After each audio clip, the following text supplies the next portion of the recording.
Hello అండి. Welcome back to my channel. ఈరోజు సీరియల్‌లో కాంచన జరిగేది చూస్తుంటే జోష్న మా అన్నయ్య సొంత కూతురు కాదని ఎవరైనా చెప్తారేమో అని అనిపిస్తుంది.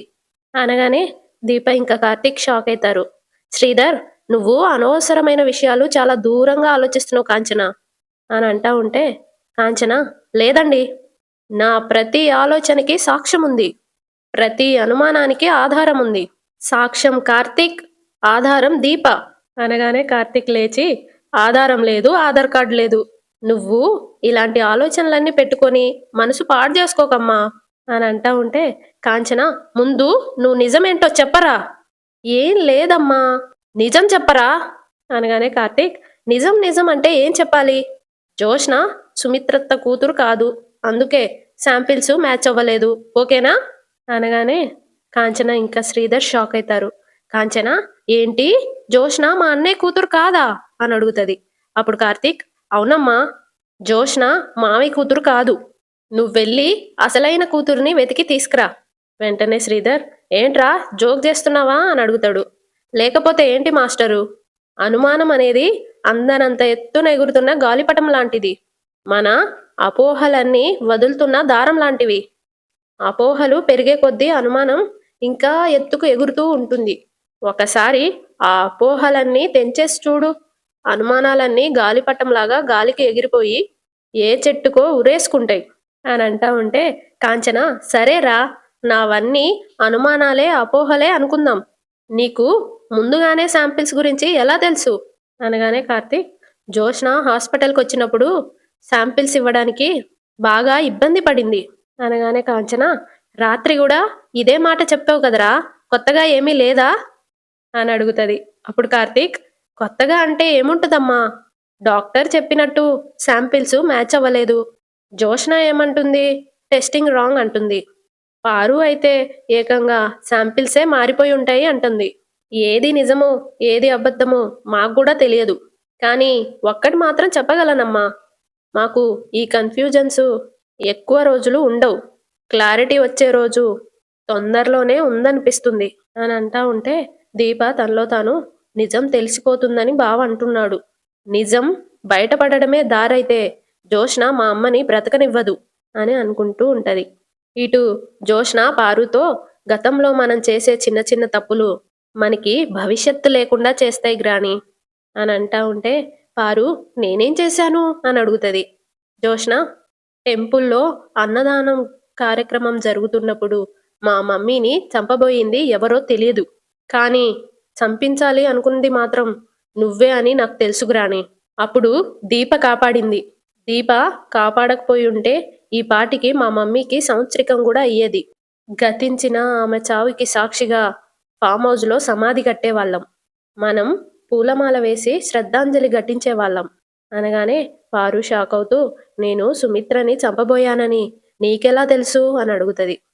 జోష్న, కొన్ని నిజాలు మనం తెలుసుకోవడం ఎంత ఇంపార్టెంటో వాటిని ఎప్పుడు రివీల్ చేయాలో తెలుసుకోవడం కూడా అంతే ఇంపార్టెంట్. నీలాగే నేను ఓ తప్పు చేశాను. ఏంటది అని పారు అడుగుతుంది. జోష్న దాసును కొట్టింది గుర్తుకు తెచ్చుకొని తనలో తాను, అప్పుడు మా మమ్మీ పోయిన తర్వాత మా నాన్న పోయి ఉంటే నాకు ఈ భయాలు తప్పేవి అని అనుకుంటూ ఉంటది. పారు, నాలాగా నువ్వేం తప్పు చేశావే అని అడుగుతుంది. వెంటనే జోష్న కోపంగా, నిన్ను నమ్ముకున్నాను, అదే నేను చేసిన తప్పు అనగానే పారు, నిజంగానే నేను నీకు ఏ సహాయం చేయలేకపోయానే, కానీ దేవుడు దయ వల్ల సమయానికి నీ బుర్ర పాదరసంలా పనిచేసి రివర్స్ డ్రామా ఆడి డాక్టర్ వెళ్ళిపోయేలా చేసావు అని అంటా ఉంటే జోష్న, జోష్న అంత ఈజీగా దొరికిపోదు గ్రాని అని అంటది.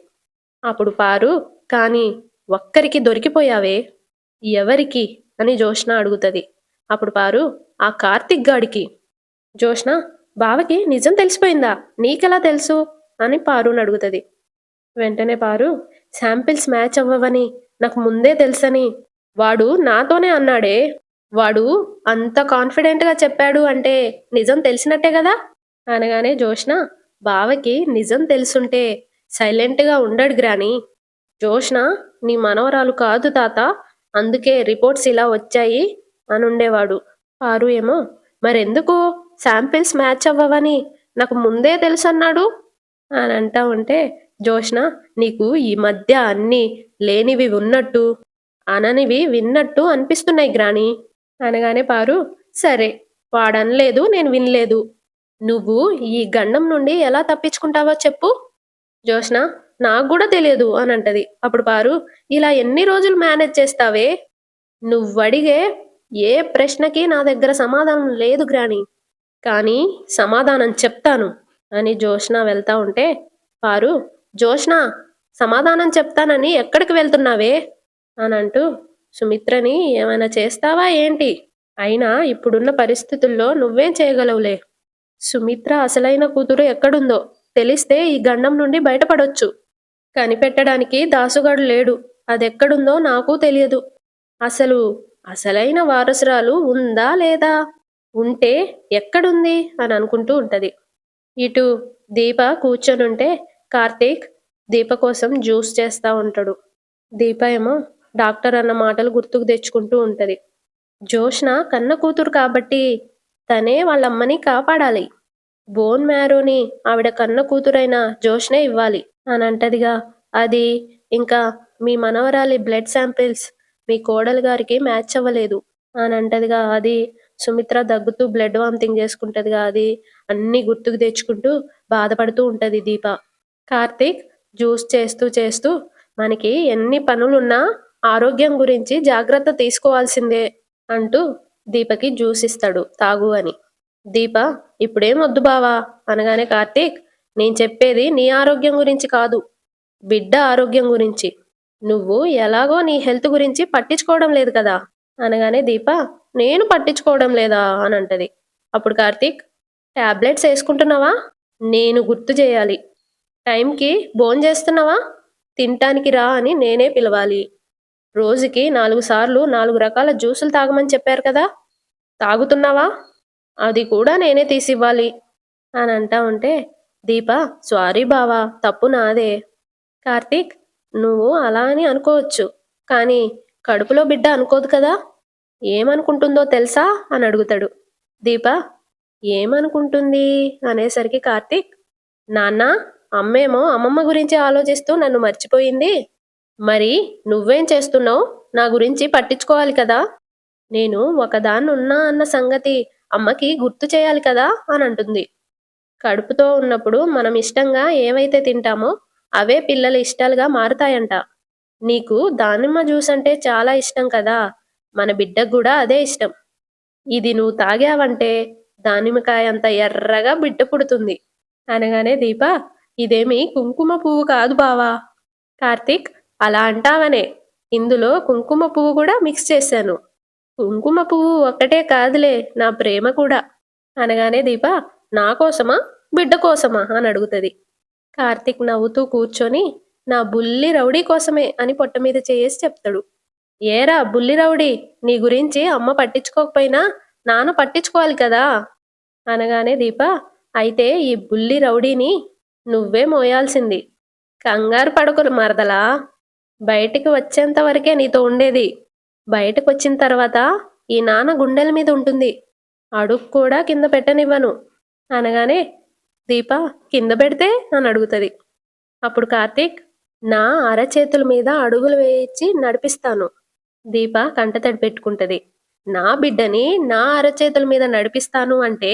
నువ్వెందుకు కంటతడి పెట్టుకుంటున్నావు అని అంటా ఉంటే దీప ఏ తల్లిదండ్రులైనా బిడ్డల మీద ఎంత ప్రేమ పెంచుకుంటారో బిడ్డలు కూడా కన్న తల్లిదండ్రుల మీద అంతే ప్రేమ పెంచుకుంటారు నా దురదృష్టం కొద్దీ నా తల్లి దగ్గర నుండి గాని నా తండ్రి దగ్గర నుండి గాని ఒక కూతురిగా నేనే ప్రేమ పొందలేదు కానీ నా అదృష్టం కొద్దీ నా ప్రేమని వాళ్ళకి పంచే అవకాశం దొరికింది ఈ ప్రేమని పంచడం భగవంతుడికే ఇష్టం లేదు బావా అందుకే నా తల్లిని నా కళ్ళ ముందే దూరం చేయాలనుకుంటున్నాడు అని ఏడుస్తా ఉంటది కార్తీక్ దీపా అత్తకేం కాదు అనగానే దీప ఈ మాట ఒక 500 సార్లు చెప్పుంటావు బావా నాకు ఏమీ కాదు అనే ధైర్యం నాకుంది ఎందుకంటే నన్ను కాపాడడానికి నువ్వున్నావు కానీ నా కన్న తల్లికి ఏమీ కాదు అనే ధైర్యం నాకు రావడం లేదు ఎందుకంటే నేనుండి కూడా ఏమీ ఉపయోగం లేదు కాబట్టి అనగానే కార్తీక్ బోన్ మ్యారో ట్రాన్స్‌ప్లాంటేషన్‌కి ఫైనల్‌గా వెళ్ళాల్సింది నువ్వే దీపా అని అంటాడు. అప్పుడు దీప ఆధారం ఉన్నప్పుడే వస్తువైనా, మాటైనా నిలబడుతుంది. మనకి మనం ధైర్యం చెప్పుకోవడానికి 100 చెప్పుకుంటాం బావా. అవన్నీ వస్తువుని గాల్లో నిలబెట్టే ప్రయత్నం చేయడం లాంటివే. అనగానే కార్తీక్, భుజాల మీద ఏ బరువు లేనప్పుడు అడుగులు తేలిగ్గానే పడతాయి మరదలా. మోయలేనంత బరువున్నప్పుడే అడుగు వేయడం కూడా సాహసం లాంటిది ఉంటది. దీపేమో, మనమింకా ఈ బరువుని మొయ్యొద్దు బావా. మోస్తున్న కొద్దీ అవతల వాళ్ళు జీవించడమే సాహసంగా ఉంటుంది. శాంపిల్స్ మ్యాచ్ కాలేదని అందరికీ తెలిసిపోయింది. ఎవరికీ అనుమానం రాకుండా ఉండడం కోసం జోష్న, పారిజాతం గారు మాటలతో నిజాన్ని ఎవ్వరికీ అర్థం కాకుండా చేశారు. వాళ్ళు అక్కడితో ఆగరు. అసలు నిజాన్ని లేకుండానే చేస్తారు. అంటే మా అమ్మని బ్రతకనివ్వరు బావా. తప్పించుకోవడానికి వేరే దారే లేదు. ఎందుకంటే మళ్ళీ శాంపిల్స్ ఇచ్చినా మళ్ళీ సేమ్ రిజల్ట్ వస్తదని వాళ్ళకి తెలుసు. అసలు శాంపిల్స్ ఇవ్వాల్సిన అవసరం లేకుండా చేయాలంటే మా అమ్మ బ్రతకూడదు. డబ్బు విలువే తప్ప ప్రేమ విలువ, ప్రాణం విలువ తెలియని జోష్న లాంటి మనిషి చంపడానికి వెనకాడదు.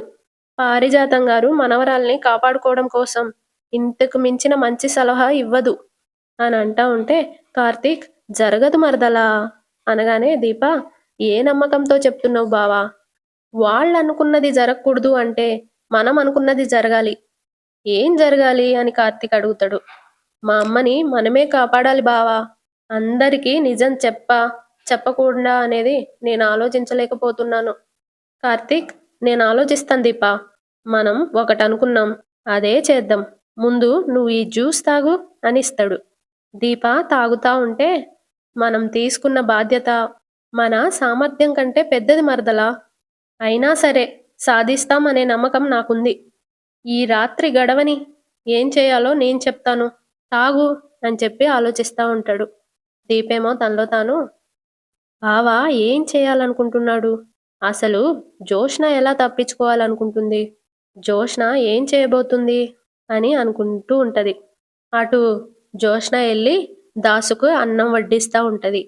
దాసు, చాలమ్మా అనగానే, తిను నాన్న, నువ్వు కడుపు నిండా తినాలనే నీకోసం మంచి భోజనం తీసుకొచ్చాను అని అంటా ఉంటే దాసు, భోజనానికున్న మంచి చెడు వడ్డించే చేతులను బట్టి మారిపోతాయమ్మా అనగానే జోష్న తన చేయి చూసుకుంటూ, ఈ చేత్తో వడ్డిస్తే ఇది మంచి భోజనం అవదంటావా అని అడుగుతుంది. అప్పుడు దాసు, నువ్వు ఏదో నాకు చెప్పాలని వచ్చావు, కడుపు నిండితే గాని మాట వినడు అనుకున్నావా అని అంటా ఉంటే జోష్న, హాస్పిటల్లో బ్లడ్ శాంపిల్స్ ఇచ్చా కదా, రిపోర్ట్స్ వచ్చాయి, మ్యాచ్ అవ్వలేదు అనగానే దాసు, తెలిసిందే కదమ్మా అని అంటాడు. అప్పుడు జోష్న, అనుమానం రాకుండా టాపిక్ డైవర్ట్ చేశాను. దాసు, మరోసారి ఇచ్చిన రిజల్ట్ ఇదే వస్తుంది అనగానే జోష్న, ఇప్పుడు నేను ఏదో ఒకటి చేయకపోతే అందరికీ అనుమానం వస్తుంది అని అంటా ఉంటే దాసు, అయితే ఒక పని చేయమ్మా అని అంటాడు. ఏంటది అని జోష్న అడుగుతుంది. వెంటనే దాసు, నేను వారసురాలను కాదని నిజం చెప్పేసి. జోష్న గట్టిగా నాన్న అని అంటది. అరవకమ్మా, భోజనం తింటున్నాను కదా, ప్రశాంతంగా తిననివ్వు అనగానే జోష్న, కూతురు ఇంత ఇబ్బంది పడుతుంటే కొంచెం కూడా సహాయం చేయాలని అనిపించడం లేదా? దాసు, ఒక రాజుగారి దగ్గరికి 3 దొంగలొచ్చారంట. రాజుగారు తన చేతిలో ఉన్న వస్తువుని నీటిలో పడేసి మొదటి దొంగని దూకి తీయమన్నాడంట. భయంతో వాడు దూకాడు, చచ్చిపోయాడు. ఎందుకంటే వాడికి ఈత రాదు. ఈత రాదని ముందే చెప్తే వదిలేసేవాణ్ణి కదా అని రాజన్నాడంట. ఈసారి రెండో వాడి వంతొచ్చింది. వాడు తెలివిగా, నాకు ఈత రాదు రాజుగారు అన్నాడంట. అయినా వాణ్ణి రాజుగారు నీటిలో నెట్టేశారు. నోరు అబద్ధం చెప్పినా చేతలు అబద్ధం చెప్పవు కదమ్మా. నీటిలో పడగానే ఈత కొట్టడం మొదలుపెట్టాడు. నాతోనే అబద్ధం చెప్తావా అని రెండో దొంగని రాజు చంపేశాడు. ఇప్పుడు మూడో వాడికి భయం పట్టుకుంది. ఈత రాదు అన్నా రాజు చంపుతాడు, ఈత వచ్చు అన్నా నీటిలో దింపి రాజు చంపేస్తాడు. ఎందుకంటే నీటిలో ముసలుంది. ఏం చేయాలో అర్థం కాలేదు. రాజుగారు అడిగారు, నీకు ఈతొచ్చా అని. వాడు ఏం చెప్పుంటాడు అనగానే జోష్న, ఈత రాదన్నాడా అని అంటా ఉంటే దాసు, రాదంటే నీటిలో తోస్తాడు కదా! వాడు ఈత కొట్టాలి, తర్వాత రాజుగారి చేతిలో చావాలి. అనగానే జోష్న ఈత వచ్చన్నాడా? అని అంటా ఉంటే దాసు అప్పుడు వస్తువు కోసం నీటిలో దూకాలి. ముసలి చంపుతుంది. మరేం చేశాడు అని జోష్న అడుగుతది. దాసు తింటా ఉంటాడు. జోష్న ఏమో నిన్నే అడిగేది. ఆ మూడో దొంగ ఏం చేశాడు? అని కంగారుగా అంటా ఉంటే దాసు నవ్వుతూ భోజనం బావుందమ్మా అని అంటాడు. జోష్న ఏమో ముందు ఆ దొంగ ఏం చేశాడో చెప్పు నాన్నా. దాసు అవును నువ్వు తిన్నావా అని అడుగుతాడు. వెంటనే జోష్న తిండి సంగతి తర్వాత. ముందు ఆ దొంగ ఏం చేశాడో చెప్పు. అనగానే దాసు కథ చెప్పడం ఆపేశాడు. ఏంటి అని జోష్న అంటది. దాసు కొనసాగించలేని కొన్ని కథల్ని అర్థాంతరంగా ఆపేయడమే మంచి ముగింపు. జోష్న కోపంగా నీ కంటికి నేను మతిలేని దానిలా కనబడుతున్నానా అని అంటా ఉంటే దాసు నీ కథ కూడా ఇంతకు మించి ముందుకు కొనసాగదమ్మా. దీనికి వీలైనంత త్వరగా ముగింపివ్వడమే మంచిది. లేదంటే ముగింపిస్తాడు. ఎవరు అని జోష్న అడుగుతుంది. అప్పుడు దాసు నా అల్లుడు కార్తీక్ అనగానే జోష్నకి పొలమారుతుందనమాట. దాసు మంచినీళ్ళు ఇస్తూ నేను తింటుంటే నీకు పొలమారుతుంది, ఇదిగో తాగు అని ఇస్తాడు. జోష్న తాగేసి నువ్వు బావకి నిజం చెప్పేశావు కదా అని అంటా ఉంటే దాసు అలాగని నీతో చెప్పాడా అని అడుగుతాడు. జోష్న నానా నువ్వు డిప్లొమాటిక్గా మాట్లాడుకు. నా బ్లడ్ రిపోర్ట్స్ని బావ ముందుగానే గెస్ చేశాడు. నా గురించి ఏమీ తెలియకుండా బావ ఎలా గెస్ చేయగలడు చెప్పు అని అంటా ఉంటే దాసు మన కర్మ కాలిపోయి మన అదృష్టానికి గ్రహణం పట్టినప్పుడు మన గురించి మన చుట్టూ ఉన్న వాళ్ళకి మనమేమీ చెప్పకుండానే తెలుస్తుందమ్మా. అనగానే జోష్న బావని అల్లుడు అని ఎందుకు కొత్తగా పిలుస్తున్నావు అని అంటా ఉంటే దాసు దీప నా కూతురు లాంటిదమ్మా. నా కూతురి భర్త నాకు అల్లుడే కదా అవుతాడు. జోష్న నాకు ఏ సహాయం చెయ్యనంటావు అని అడుగుతుంది. దాసు ఏమో కదా ఆపే జోష్న, ఇంతకు మించి ముందుకెళ్తే నీకే నష్టం అనగానే జోష్న ఇంకా ఎవ్వరికీ అనుమానం రాలేదు. దాసు ఎలా తప్పించుకుంటావు? మరోసారైనా బ్లడ్ శాంపిల్స్ ఇవ్వాల్సిందే కదా. అది కూడా మిస్ అయితే డిఎన్ఏ టెస్ట్లకు వెళ్తారు. కార్తిక్కి అనుమానం వచ్చిందని నువ్వే అన్నావు కదా. అల్లుడు ఆగే రకం కాదమ్మా, అంతు చూసే రకం. నిజాలు అందరికీ తెలిసిపోయి దీపే శివన్నారాయణ గారి యావదాస్తికి ఏకైక వారసురాలు అని ప్రకటించే రోజు తొందరలోనే ఉంది అనగానే జోష్న కోపంగా లేచి అది నా కంఠంలో ప్రాణముండగా జరగదు నానా అనేసి వెళ్ళిపోతా ఉంటది. వెనకాల దాసు అంత పెద్ద పెద్ద మాటలు అనొద్దులే అమ్మా, నువ్వేం చేయలేవని నాకు తెలుసులే అని నవ్వుతా ఉంటాడు. జోష్న బయట రౌడీల దగ్గరకు వచ్చి రే నేనొకటి చెప్తాను, ఏంటి ఎందుకు అని అడగకుండా పని పూర్తి చేస్తే 10 లక్షలు ఇస్తాను అనగానే ఆ రౌడీలు 10 లక్షలా? డీలోకే మేడం అని అంటారు. జోష్న మిస్ అవ్వకూడదు, దొరకకూడదు, నా పేరు అస్సలు బయటకు రాకూడదు అని అంటా ఉంటే ఆ రౌడీలు మేడం 1000 రూపాయలకే మర్డర్ చేసేవాళ్ళం, 10 లక్షలంటే జాగ్రత్తలు తీసుకుంటాం కదా మేడం అనగానే జోష్న అయితే ఏం చెయ్యాలో చెప్తాను విను అని చెప్పి ప్లాన్ చెప్తుంది. అర్థమైందా అనగానే వాళ్ళు అర్థమైంది మేడం అని అంటారు. ఇటు దీప ఇంకా కార్తీక్ పడుకొని ఉంటే ఒక రౌడీ గోడ దూకి లోపలికొస్తాడు. వచ్చి జోష్న అన్న మాటలు గుర్తుకు తెచ్చుకుంటాడు. భార్యాభర్తలు ఇద్దరూ పడమర వైపు ఉన్న గదిలో పడుకుంటారు అన్నది గుర్తు తెచ్చుకొని అటెళ్తాడు. వెళ్ళి పడుకొని ఉన్న దీపం చూసి ఫోన్లో ఉన్న ఫోటో చూస్తాడు. ఆమె అని కన్ఫర్మ్ చేసుకొని కత్తి తీస్తాడు. పొడవడానికి వెళ్తే దీప పక్కకు జరుగుతుంది. సౌండ్ రాగానే దీప చూసేస్తుంది. మళ్ళీ పొడవడానికి వెళ్తే బావా అని చేయి పట్టుకుంటుంది రౌడీ చెయ్యి. బావా అని పిలుస్తూ ఉంటుంది. కార్తీక్ లేస్తాడు. లేచి చూసి రౌడీని కొడతాడు. ఒరేయ్ ఎవడ్రా నువ్వు అని కొడతా ఉంటే ఆ రౌడీ కార్తీక్ని నెట్టేసి పారిపోతాడు. కార్తీక్ వెనకాలే ఉరుకుతా ఉంటే ఆ రౌడీ గోడ దూకి పారిపోతాడు. కార్తీక్ బండిని చూస్తూ ఉంటాడు. ఆ రౌడీ ఎక్కి పారిపోయిన బండిని చూస్తూ ఉంటాడు. అంతటితో ఈరోజు ఎపిసోడ్ అయిపోతుంది. సబ్స్క్రైబ్ చేసుకోండి, లైక్ కూడా చేయండి కదా.